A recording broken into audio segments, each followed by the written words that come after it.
For the man who oversaw this revamped Big Ten schedule, Kevin Warren, the commissioner of the conference, joining us right now. And Kevin, first of all, thanks for taking the time out. I know this is a busy day in a long line of busy days for you, so thanks a lot. Let's talk first about the starting date. You had some leagues that said, we're going to push it back. We're going to go to late September before we start. The Big Ten chose to start on time, or at least to schedule a start on time. What went into that decision?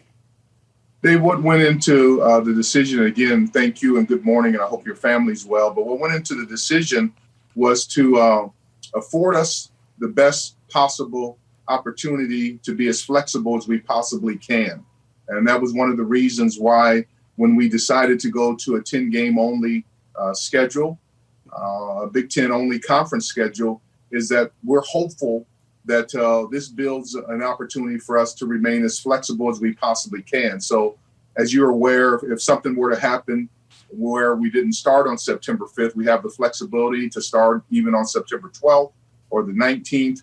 And because we have those open dates throughout the schedule and on the back end, we would be able to collapse some of those early dates to a later date. So the big thing for us right now always is number one is the health and safety of our student athletes and everyone in our Big Ten community, but also is to have as much flexibility as we possibly can.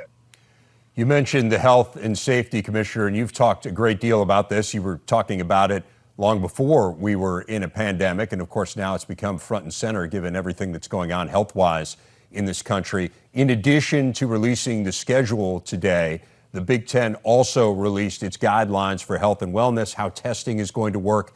Give us some insight into what the announcement was today and pragmatically how you see this being applied on the campuses. Yeah, Dave, I mean, as you know, testing is a critical component to the overall health and wellness and safety of our student athletes, of our students on campus, and everyone in society. And, testing is a critical component.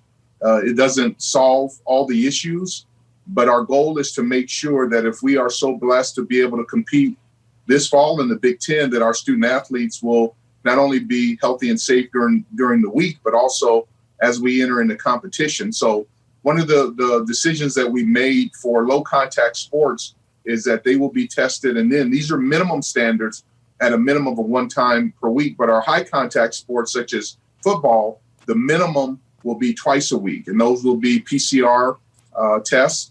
The other important component is that all of these tests, once we get into competition, will be managed by a third-party laboratory. We thought it was really important from a consistency and credibility standpoint that we manage that from a third-party standpoint. So testing is critical. And as I said, and because we released a football schedule from a football standpoint, these are minimum standards. And when we say minimum standards from our standpoint, so each one of our student athletes will be tested twice a week. And our whole goal, and we're working in additional ways with some rapid tests that we would also be able to incorporate additional rapid testing on top of the two tests, PCR tests that our football student athletes and other high contact sports student athletes would receive. So we're taking the testing component of this entire process very seriously. We will, again, continually keep our standards very high and make sure we are methodical in our testing policies and procedures. Let's roll up our sleeves a little bit and dive into some of the specifics of the schedule. And one of the big questions, and Rick and I were talking about this with Coach DiNardo earlier, was how would you add a game? Would it be another game within the division where you would double up on some of the better rivalries perhaps in the Big Ten? Or would it be going into another game against the other division? And of course, that's what you ended up doing. These cross-divisional games got added. So what went into the decision to add those cross-divisional games? And then how did you decide which games would be added to each team's schedule? In other words, who they'd play? Yeah, what we wanted to do is just to make sure that, we created a schedule that was fair, that was equitable, that was methodical. And as you alluded to, provided us with the opportunity to have so much flexibility. So if something happened where a team was not able to play during a week, that we could either move those games later to the season. And I think flexibility is so critically important, as you can see on the screen with the schedule up there now. I mean, Dave, as we all know, I mean, we are very hopeful to have a Big Ten football season, to have fall sports in our Big Ten conference. But again, what we're doing, we're approaching this entire process on a day-to-day basis. We're gathering medical information daily. We're communicating with all of our constituents in the Big Ten. We're communicating with our student athletes and having dialogue with them. This will not be a straight line this year.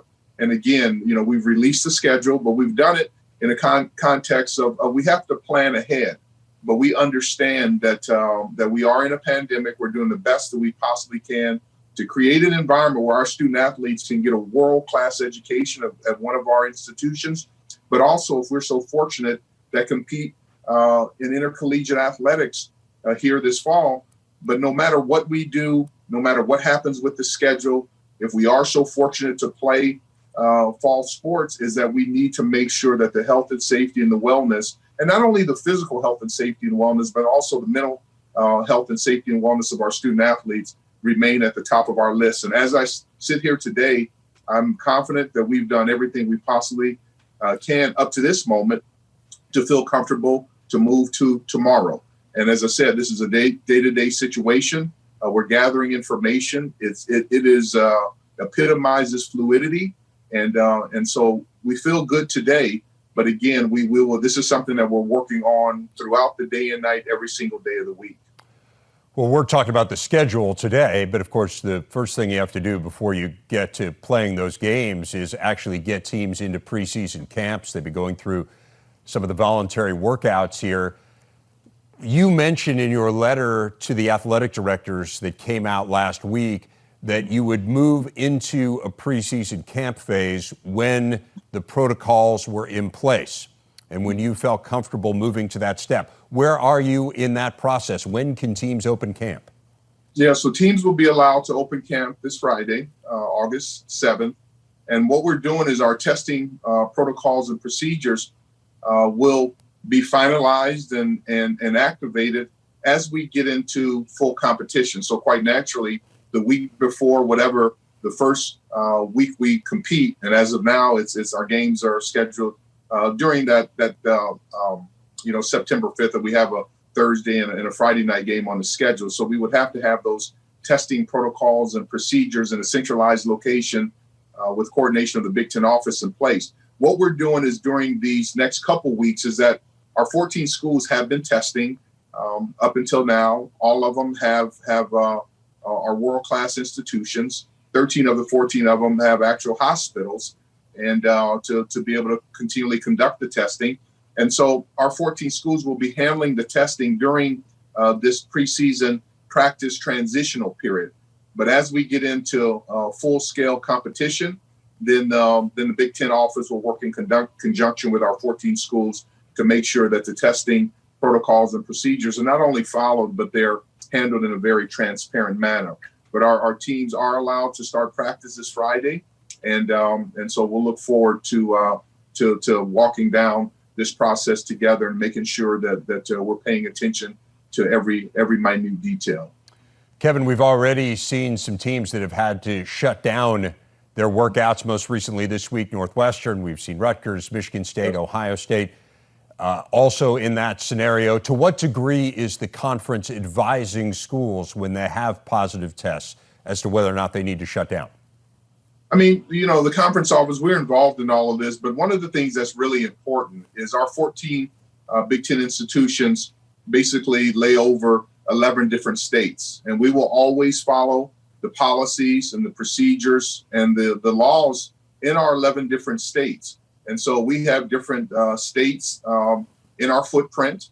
And so because of that, our 14 institutions are working in conjunction with their local policies and procedures. So we're here to support them. We're here to support any decisions that they make. And, we have great collaboration. I mean, we have a daily call with our athletic directors, and we have calls with our coaches on a regular basis. Quite naturally, as you're aware, I'm in close communication with all of our chancellors and presidents. And now we've been able to even open up the lines of communication with our faculty athletic representatives and our senior women administrators. I mean, this is really a very unique place and time.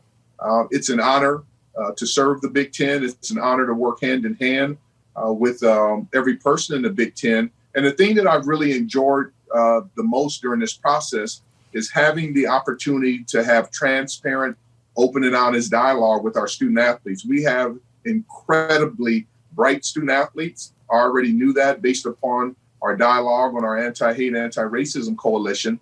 But to have dialogue with our student athletes where we can have transparent communication has been an area that I have really enjoyed, I've embraced. And what it's done is set the tone, not only for us to communicate with our student athletes during this dealing with COVID-19, but also as we go forward. And Dave, on many occasions, as you know, I have a son who's a football student athlete in the SEC at Mississippi State. And so I've asked myself as a father, would I be comfortable for him to participate in the Big Ten based upon the testing policies, protocols, and procedures we have in place? And as of today, the answer is yes. So I feel comfortable as we sit here today, but it's a fluid situation. There's no guarantee that we will have fall sports or football season, but we're doing everything we possibly can that if we're so blessed to be able to have fall sports, that things are organized and done in a very methodical and professional manner. I want to finish with you on that. What is your level of certainty that these games will be played, Kevin? I mean, Dave, all we can do is, as I said, is to be organized, be methodical, be very thoughtful, make sure that we're treating our student athletes with the utmost respect and decorum, creating an environment for our student athletes and our coaches and everyone involved in the Big Ten that is safe, that is healthy, and that is good enough for them because they are part of the Big Ten family. And so it would be purely speculation for me to sit here today and say, this is what percent I think we'll have a season. I know from my standpoint, I'm taking this entire process, this entire journey on a day-to-day basis. I'm staying focused. I'm staying prayerful to do the right thing. And I look forward to hopefully one day being able to turn around and say that we did everything we could in the Big Ten to keep our student athletes healthy and safe, both physically and mentally during this journey. And that we learned a lot during this process, and that we created an environment that they know that is safe for them to compete in intercollegiate athletics. Well, Commissioner, I know I say this to you every time we talk, it seems, whether it's publicly or privately. I know this is a really challenging and tumultuous time for you. We really thank you for your time and everything that you've done to get the Big Ten in a position, hopefully, to play this season.